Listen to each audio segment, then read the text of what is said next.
500 रुपया भी मेरे पास नहीं है। चेक चेक कर लीजिए, आप कैमरा ऑन ऑन रखिए और किसी दूसरे आदमी को बोलिए चेक कर, ए चेक कर लो हो, ए आओ। गया जिला में मार्क्सवाद का स्थापना करने में हमारे पिताजी का सबसे बड़ा योगदान रहा। किसी कम्युनिस्ट के लोग, कॉमरेड के लोग, सर कहाँ हमारे पास पूंजी है? हमारे पास रहने को घर नहीं है सर।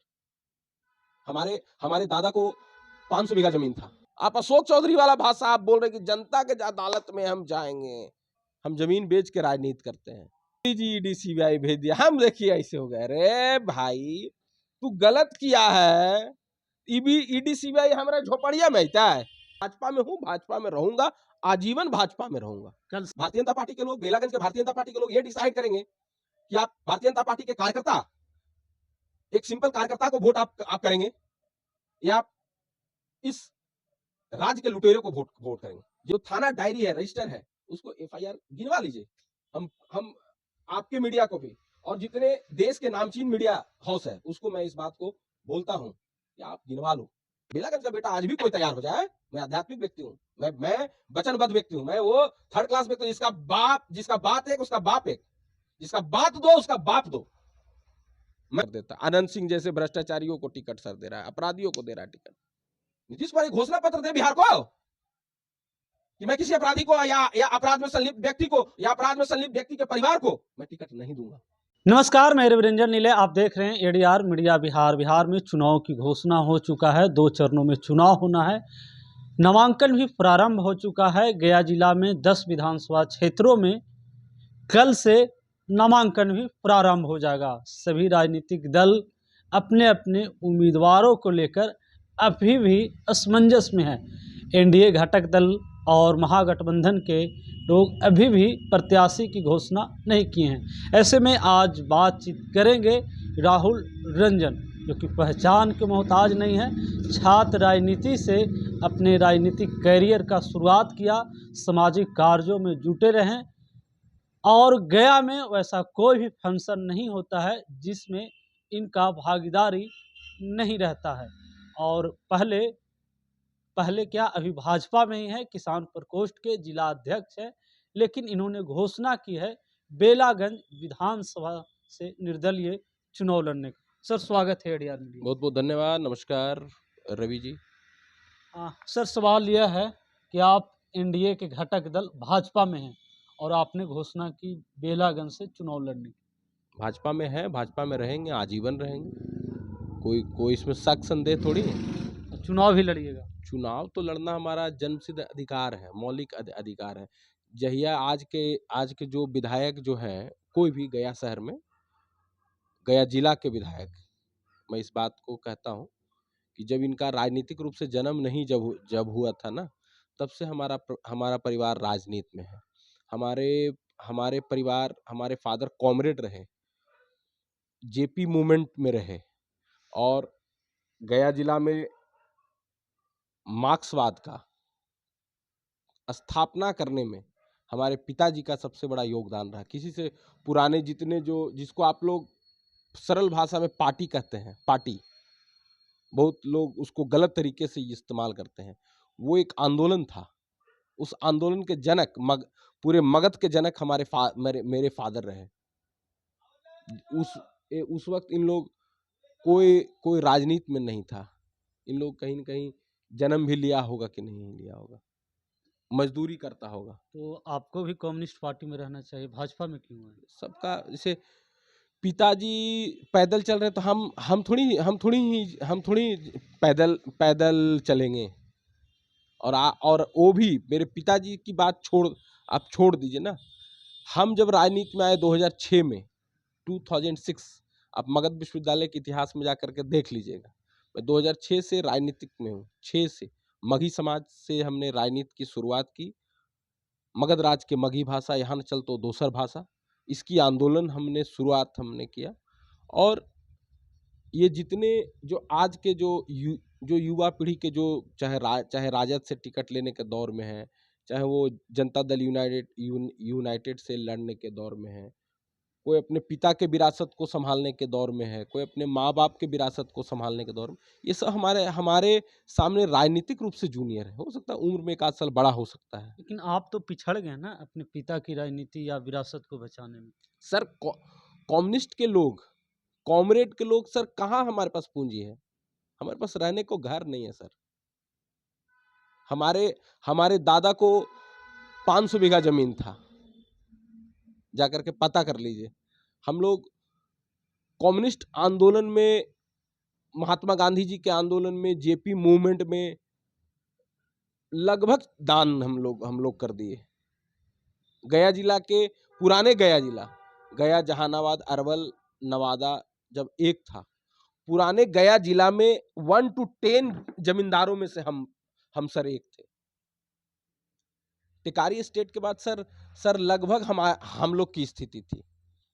तो हम जमींदार थे, लेकिन हम लोगों ने कम्युनिस्ट के विचारधारों को अपनाना उचित समझा। और आप जाकर के पुराने लोगों से पता आप सर कर लीजिए कि जब गांव में जब डकैती होता था, उस वक्त हमारे पिताजी ने कम्युनिस्ट के बैनर तले हथियार उठाने का काम सर किया। और पूरे पुराने मगध में, आज लोग मगध सम्राट अपने आप को घोषणा करते हैं, हम अपने आप को घोषणा नहीं करते हैं। हम हैं, हम घोषणा पे नहीं जाते हैं। हम मगध सम्राट हमारे दादा थे, हमारे फादर हैं। भले ही हम पैदल चलने वाले लोग हैं, हमारे पास हथियार नहीं है। हमारे पास आपके जैसे फॉर्च्यूनर और ये गाड़ियां नहीं है। हमारी गाड़ी की सर किस्त नहीं जाती है सर, पता कर लीजिए जाकर के बैंक से। कभी कभी किस्त सर देते हैं। लेकिन आज के समय में तो जिस चीज़ का आप जिक्र कर रहे हैं, होना जरूरी है। कहते हैं सर कि कहाँ से आज लाए? की राजनीति में बिना धन बल के आप राजनीति नहीं कर सकते। अगर पार्टियों की बात करें तो उन पे भी आरोप लगता है कि जो व्यक्ति धनासेठ है, जिनके पास पैसा है, पार्टी भी उनको ही सिंबल देती है। सर हम कहाँ से पैसा लाएंगे? हम थोड़ी सर 35-40 साल 50 साल लोगों पे शोषण हमने किया है। हम थोड़ी सर डकैत हैं, हम थोड़ी सर चोर हैं। व्हाइट कॉलर है तब तो आपके सामने बोल रहे हैं, किसी के ऊपर बोलेंगे। संसाधन कैसे इकट्ठा कीजिएगा? चुनाव तो लड़ रहे हैं। चुनाव में संसाधन का जरूरत नहीं है हमें। संसाधन देखिए, यहाँ लोग, बेला का लोग बैठा है। आप वीडियो अपना कैमरा घुमा करके दिखा लीजिएगा। सुबह से बेलागंज का लोग है, कौन गांव का है, किस कहाँ कहाँ का पता सर कर लीजिएगा। संसाधन सर इन लोग है सर। हमको पैसे का क्या क्या क्या क्या जरूरत है? हम, मेरे पास मोटरसाइकिल है, मोटरसाइकिल से सर प्रचार सर हम कर लेंगे। और हम यहाँ सर, हमारा मकसद सर किसी को बनाने और बिगाड़ने का नहीं है। हमारा मकसद है राजनीति में अच्छे लोगों की स्थापना। तो क्या अभी जो राजनीति चुनाव लड़ रहे हैं उनको आप बुरा मानते हैं? सर राजनीतिक में अच्छे लोगों की स्थापना, नैतिकवान लोगों की स्थापना। कोई बुरा नहीं है, वो अपने संस्कार से बुरा बन जाता है। जैसे मेरे बाप के पास लंगोटी नहीं है और आज हम सोना का लंगोटी पहन लें। मेरे दादा के पास लंगोटी नहीं था और आज हम मलमल का लंगोटी पहन लें। तो मलमल का लंगोटी आया कहां से, किस माध्यम से आया, कहां से आया? आप हिसाब दीजिएगा ना। ये तो जनता डिसाइड करेगी। जनता कहां डिसाइड करेगी? कोर्ट को डिसाइड करना होगा। आप अशोक चौधरी वाला भाषा आप बोल रहे कि जनता के अदालत में हम जाएंगे। I will go to the court of जनताज। वो इंग्लिश से बोलते हैं, उनका खाली इंग्लिश से है, कुछ नहीं है। अरे जनता कहां डिसाइड करेगी सर?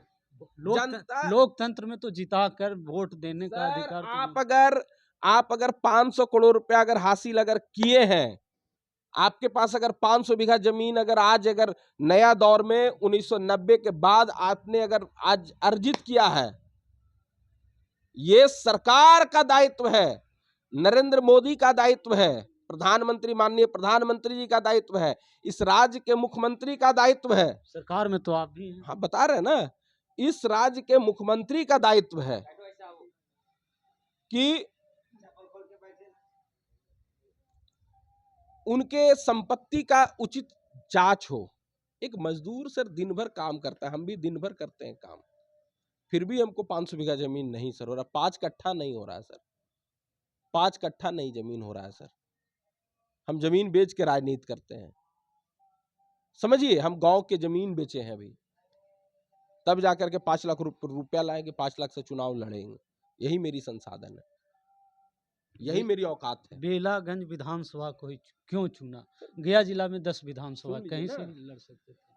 बिहार के, पहले बात पे सुन लीजिए, बिहार के मंत्री बोल रहे हैं प्रशांत किशोर जी के उस पे कि जनता के अदालत में हम जाएंगे, जनता के अदालत में जाएंगे। बोलते बोलते एसी में पसीना छूटता है। सर, मेरा एसी में रहे चाहे गर्मी में रहे, दिन भर गर्मी में बैठते हैं, कोई पसीना देखिए नहीं छूटता है। छूट रहा है क्या पसीना? है ही नहीं कुछ। मैं भाई लंगा हूं, क्या खाओगे, क्या निचोड़ोगे? रोज कुर्ता को धोता हूं और उसको शाम को सुखाता हूं और फिर सुबह लोटा को गर्म करके आयरन करता हूं और उसको पहन के जनता के बीच में जाता हूं। और ये कुर्ता भी किसका है? किसी न किसी का दिया हुआ है। ये कुर्ता भी मेरा नहीं है, ये इस पे समाज का अधिकार है। और आपका 500 बीघा जमीन पे समाज का क्या अधिकार है? आप तो उसका गलत तरीके से आप उपभोग कर रहे हैं। आप हजारों करोड़ आप बनाए, कहां से बनाए? कौन सा ऐसा था? कौन सा ऐसा फैक्ट्री में काम भाई करते? तो फैक्ट्री का नाम, एड्रेस हमको भी बता दो ना, हम भी जाएंगे करने काम। लेकिन लूट वाला फैक्ट्री का एड्रेस मत बताना, चोरी वाला फैक्ट्री का एड्रेस मत बताना। किसी के गर्दन मड़ोड़ करके जमीन लिखवा लिए, किसी के गर्दन मड़ोड़ करके हत्या करके किसी का आपने शोषण किया, उसका एड्रेस नहीं चाहिए हमको। हमको चाहिए मेहनत। ऐसा कौन सा ऐसा मेहनत है जिससे कि 10-20 साल में 200-300 बीघा जमीन हो जाए? वो एड्रेस बताओ हमको। वो तो एड्रेस ईडी सीबीआई पूछेगा। अभी मोदी जी का सरकारी तंत्र, ईडी सीबीआई किसी नेता के, महागठबंधन के नेता के घर छापा मारता है या भाजपा के नेता के घर छापा मारता है, कहते अरे मोदी जी ईडी सीबीआई भेज दिया, हम देखिए ऐसे हो गए। अरे भाई, तू गलत किया है। ईडी सीबीआई हमारा झोपड़िया में आता है? झोपड़ी में आएगा? नहीं, ये तो सबरी का झोपड़ी है। यहाँ राम आएंगे, यहाँ शिव आएंगे, यहाँ कृष्ण आएंगे। ईडी सीबीआई मेरे यहां नहीं आएंगे। एक लाइन क्लियर है। और भाजपा में हूं, भाजपा में रहूंगा, आजीवन भाजपा में रहूंगा। कल से नामांकन। हाँ, नामांकन करेंगे। भारतीय जनता पार्टी के लोग, बेलागंज के भारतीय जनता पार्टी के लोग ये डिसाइड करेंगे कि आप भारतीय जनता पार्टी के कार्यकर्ता, एक सिंपल कार्यकर्ता को वोट आप करेंगे, या आप इस राज्य के लुटेरों को वोट करेंगे, जिनका साथ इस राज्य के 500 करोड़, 1000 करोड़, 2000 करोड़ के लूट में संलिप्त है, उनका अंश संलिप्त है। आप बेलागंज से आप अपराध, भ्रष्टाचार मुक्त और भय मुक्त बेलागंज बनाना चाहते हैं तो आप मुझे वोट करना। आप अगर चाहते हैं कि बेलागंज में अपराधी का साम्राज्य हो, भ्रष्टाचारियों का साम्राज्य हो, उसको वोट करना। बहुत साफ है, क्लियर है। आप अतरी से भी लड़ सकते थे। अतरी से भी हमारा घर ही है सर, हमारा घर के रोड के पार है बेला। हम 80 किलोमीटर दूर क्यों सर जाएंगे? हम अपने घर में जब तक परिवर्तन नहीं करेंगे, हम घर के रोड पार हमारा गंदगी है और साफ करे ले चलिए इंग्लैंड ना। पहले घर के सामने वाली गंदगी को हटाना होगा ना। अतरी भी जाएंगे, वहां भी हत्यारों का सरकार है। सैकड़ों हत्याएं हुई अतरी में, कौन किया? कितने मां विधवा हुई, कितने बच्चे का बाप, कितने बच्चे अनाथ हुए, कितने माताओं का गोद सुनी हुई। सर, वहां भी जाऊंगा प्रचार करने। जो सही उम्मीदवार होगा उसके सपोर्ट में जाऊंगा प्रचार करने, चाहे वो उम्मीदवार किसी भी दल का हो, निर्दलीय हो, मैं जाऊंगा। पूरे भारतीय जनता पार्टी के शीर्ष नेतृत्व को जानकारी हो जाना चाहिए कि मेरा प्रभाव ईश्वर के कृपा से 10 विधानसभा पे और पूरे मगध पे पड़ेगा। मैं मगध के हर एक विधानसभा में मैं जाऊंगा। तेज प्रताप यादव नई पार्टी बनाए, उनसे चुनाव लड़ ले। तेज प्रताप यादव हमारे मित्र हैं, अच्छे मित्र हैं, he is my very good friend. और पार्टी का विषय अलग है, विचार का विषय अलग है। हमारा विचार है कि मैं जनता के बीच में जाऊंगा, कि मैं ये दोनों हाथ खड़ा करके तुम्हारे बीच आया हूं, ये फैसला तुम्हारे हाथों में है, ठीक है। और मेरा लड़ाई अपराधियों के खिलाफ। राजनीति में बदला नहीं लिया। सर छोड़िए ना सर, कृष्ण बदला लिए सर, राजनीति तो वही महाभारत से शुरू हुआ ना सर। हम पूछते कि 35 वर्षों में कितनी हत्याएं हुई। 35 वर्ष का बेलागंज थाना का, चाकंद ओपी का, चंदौती का सर रजिस्टर, जो थाना रजिस्टर है उसको क्या आप लोग बोलते हैं, सीआर क्या बोलते हैं, जो थाना डायरी है, रजिस्टर है, उसको एफआईआर गिनवा लीजिए। हम आपके मीडिया को भी, और जितने देश के नामचीन मीडिया हाउस है उसको मैं इस बात को बोलता हूं कि आप गिनवा लो कितनी एफआईआर हुई और कितनी उसमें मर्डर हुई, कितने हत्या हुई, कितने बलात्कार हुआ, क्या हुआ, जाति देखकर। हाँ।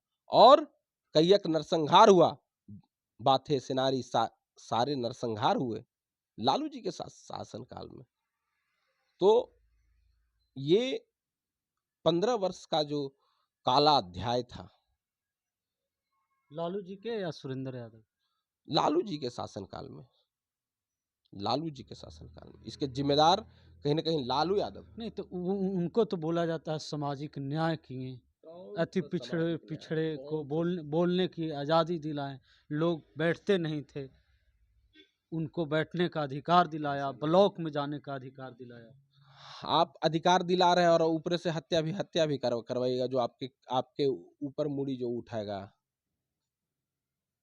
तो हर घर बगल में एक तल्ला हो और कोई आदमी दू तल्ला बनावे तो ओकरा तू देख करके तू ओकरा कहवा कि काहे तू बनावे थी दू तल्ला।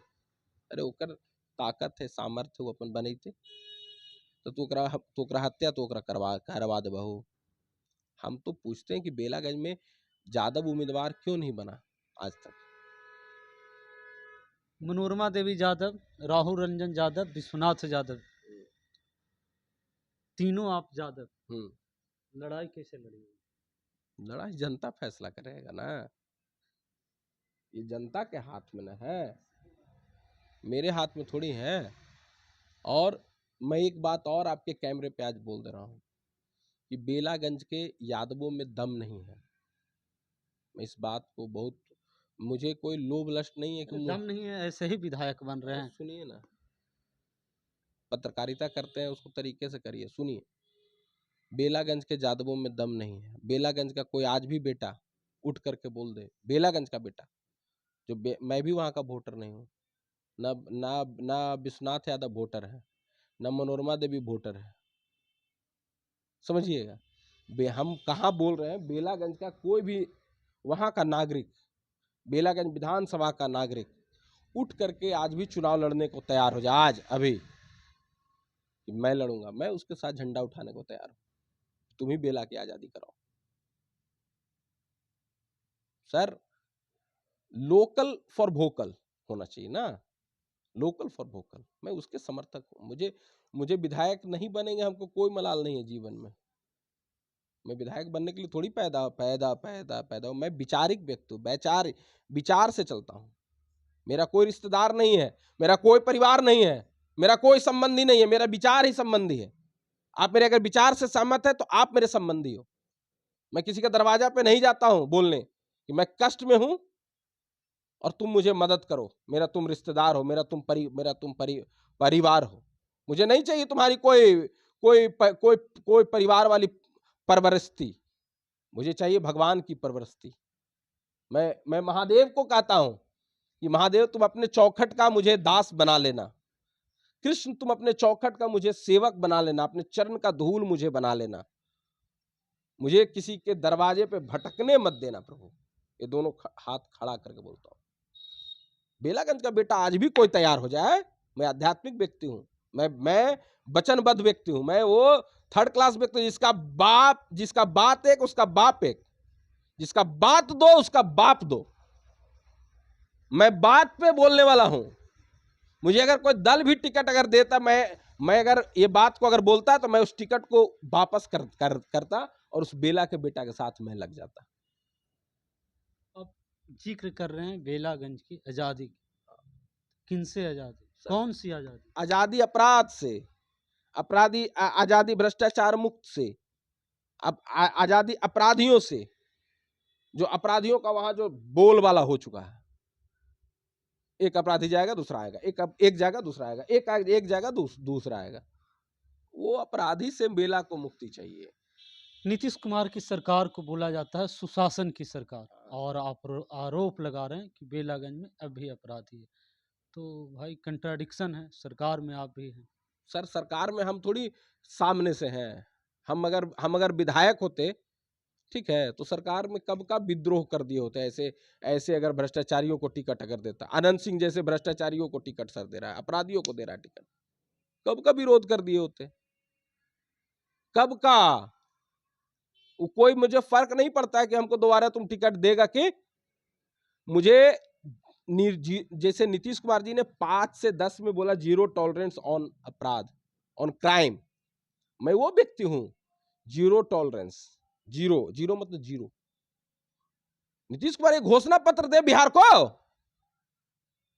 कि मैं किसी अपराधी को या अपराध में संलिप्त व्यक्ति को या अपराध में संलिप्त व्यक्ति के परिवार को मैं टिकट नहीं दूंगा।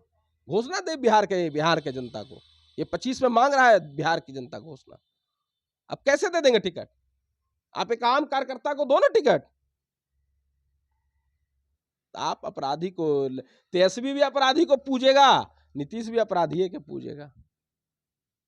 दोनों पूजो, बिहार को अपराध के गर्त में धकेल दो, बिहार जाएगा अपराध में। नामांकन कब करा रहे हैं? नामांकन आज तय हो जाएगा, जनता जानने चाहती आज तय हो जाएगा। इसीलिए इन लोग को बुलाए डिसाइड करने के लिए किस दिन कराना है। है मजबूती से चुनाव लड़ना।